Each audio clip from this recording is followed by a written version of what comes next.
everyone, this is Muhammad Arif and you are watching a past tutorials by Arif sir. We will keep continue the explanation of the chapter Deep Water, and this is part 3, and I start on page number 27. And then strangely there was light. And then strangely, और बड़ी अजीब बात है, अजीबो गरीब तरीके से, there was light, रोशनी हो गई. I was coming out of the awful yellow water, और उस डरावने पीले पानी से मैं बाहर आ रहा था. Awful awful yellow water. At least my eyes were, कम से कम मेरी आंखें बाहर आ गईं. My nose was almost out too, और मेरी नाक भी ऑलमोस्ट लगभग बाहर आ गई थी. Then I started down a third time. Then I started down a third time. अब तीसरी बार मैं नीचे जाने लगा. I sucked for air and got water. मैंने हवा को खींचना चाहा, हवा लेनी चाहिए, सांस लेना चाहा, लेकिन अंदर हवा के बजाय पानी चला गया. The yellowish light was going out, और वो जो पीले से रंग की रोशनी थी वो अब चली गई थी. देन ऑल एफर्ट सीज्ड, अब वो सारे एफर्ट, कोशिशें, सीज्ड, समाप्त हो गई थी. सीज्ड, समाप्त हो गई थी. आई रिलैक्स्ड, और मैं क्या हो गया था, इनएक्टिव हो गया था, शिथिल हो गया था, आराम में चला गया था. रिलैक्स, मेरी बॉडी पूरी इनएक्टिव हो गई थी.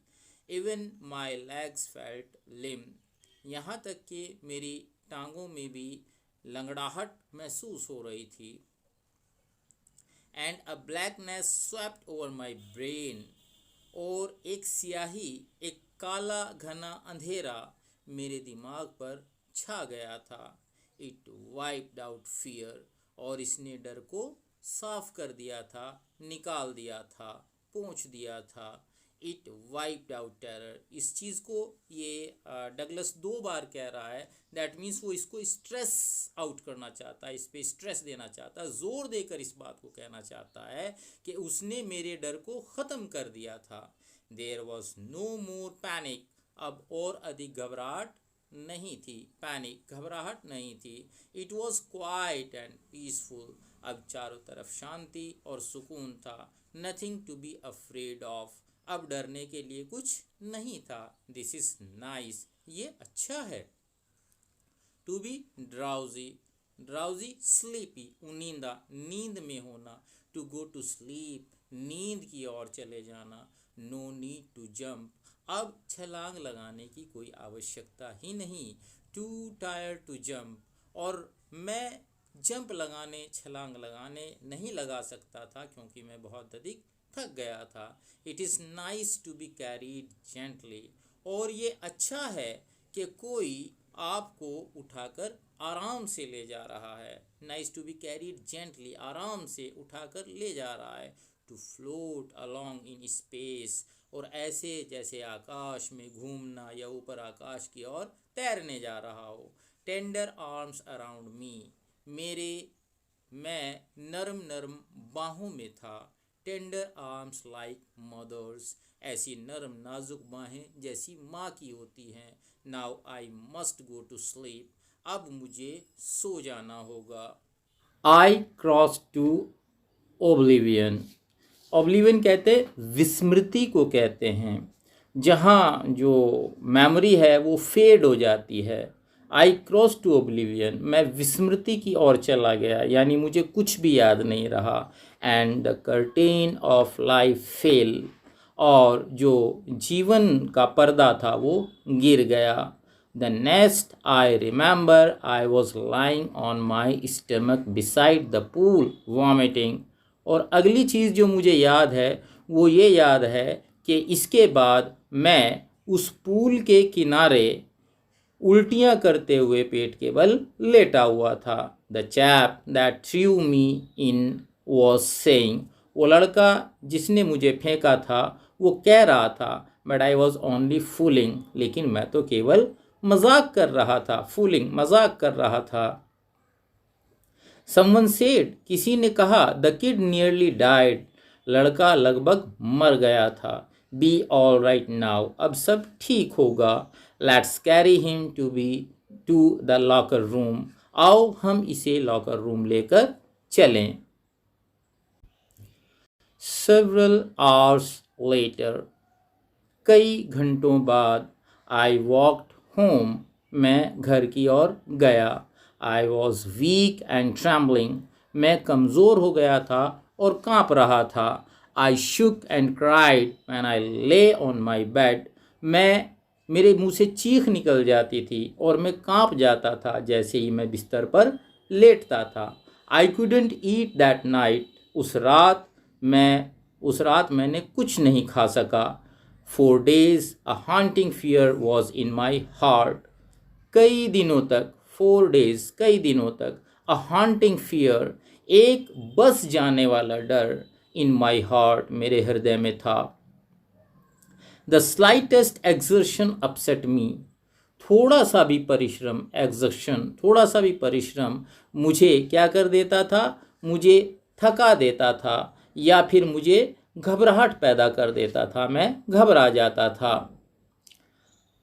Making me wobbly in the knees and sick to my stomach, और थोड़ी सी मेहनत करते ही क्या होता था, making me wobbly in the knees, मेरे घुटने डामाडोल हो जाते थे, वॉबली डामाडोल हो जाते थे या लड़खड़ाने लगते थे। And sick to my stomach, और मुझे ऐसा महसूस होता था जैसे उल्टी आने वाली हो।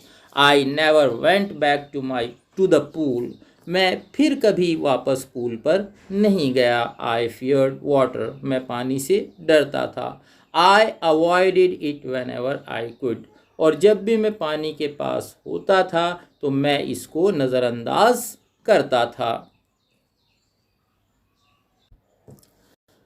A few years later when I came to know, कुछ सालों के बाद जब मुझे पता चला, the waters of the cascades, झरनों के पानी के बारे में, I wanted to get into them, मैं उनमें जाना चाहता था। And whenever I did, और जब कभी मैंने ऐसा किया या मैं गया, whether I was wading the Teton or bumping river or bathing in warm lake of the Goat Rocks, the terror that had seized me in the pool would come back, और जब कभी भी मैंने ऐसा किया, चाहे मैं पैदल चलकर टीटन या बम्पिंग रिवर को पार करना हो, वेडिंग उतरना, चलना, टीटन और बम्पिंग नदी को में उतरना हो या उसे पार करना हो, या फिर वार्म लेक, जो गोट रॉक्स की वार्म लेक है, गर्म पानी की झील है, उसमें नहाने का मामला हो। द टेरर, वो आतंक, वो डर, वो भय, that had seized me in the pool, जिसने मुझे YMCA के पूल में जकड़ में लिया था, वुड कम बैक, वो वापस आ जाता। It would take position of me completely, और ये मुझे पूरी तरह से अपने वश में कर लेता था। Take position of me completely, पूरी तरह से मुझे अपने वश में कर लेता था। My legs would become paralysed, और मेरी टांगें कैसी हो जाती थी, मेरी टांगें ऐसी हो जाती थी जैसे पैरालाइज्ड हो गई हों, इनको लकवा मार गया हो और वो शिथिल हो गई हों, निर्जीव हो गई हों। I see horror would grab my heart, और वो बर्फीला डर जो है, आतंक, वो फिर से मेरे हृदय को जकड़ लेता था। This handicap stayed with me as the years rolled by, और सालों गुजर जाने के बाद भी दिस हैंडीकैप, ये क्षमता जो है, मेरे साथ बनी रही। In canoes on Maine lakes fishing for landlocked salmon, canoe कहते हैं छोटी नाव, डोंगी जो होती है, ऑन मेन लेक्स, जो झील है मेन की, हमने पढ़ा था कि मेन जो है वहीं पर ये पैदा हुआ था, तो वहाँ की जो लेक्स हैं, झीलें हैं, fishing for landlocked salmon, salmon मछली को कहते हैं। लैंडलॉक्ड का मतलब है कि भूमि का या धरती का भाग जिसमें वो घिरी हुई हो, वहाँ पड़ी हुई हो, रुकी हुई हो, या भूमि के भाग से घिरी हुई सालमन मछली जो वहीं पर रहती है। बास फिशिंग इन न्यू हैम्पशायर, बास मछलियों को पकड़ना कहाँ, न्यू हैम्पशायर में। Trout fishing on the Deschutes and Metolius in Oregon, और ट्राउट जो एक सिंपल फिश होती है उसको पकड़ना कहाँ, डिशूट्स में, या मेटोलियस को ऑरिगॉन में पकड़ना। Fishing for salmon on the Columbia, Columbia में सालमन मछली को पकड़ना हो। At Bumping Lake in the Cascades, और कैस्केड्स में जो बम्पिंग लेक है वहाँ मछली पकड़ना हो। वैन एवर आई वेंट, जब भी मैं गया। The haunting fear of the water followed me, हर इस जगह पर जहाँ भी मैं गया, ये जो मेरे साथ बने रहने वाला डर था, इसने हमेशा मेरा पीछा किया। I ruined my fishing trips, sorry it ruined my fishing trips, इसने मेरी जो मछलियाँ पकड़ने की ट्रिप्स हैं, यात्राएं हैं, उनको बर्बाद कर दिया। Deprived me of the Joy of canoeing, boating and swimming, और मैं वंचित रहा आनंद से। कौन से आनंद से वंचित रहा, कैनोइंग, डोंगी में बैठकर उसे खेने, बोटिंग, नाव चलाने, एंड स्विमिंग, और तैराकी से। So dear children, today we are going to stop the explanation, and we will continue the explanation in the next video, and I hope that the explanation will be over, the chapter will be finished in the next video. Video पसंद आया है तो like करें, channel को subscribe करें और share कर दें, और प्लीज़ कमेंट करना ना भूलें। Thank you, keep watching apex tutorials.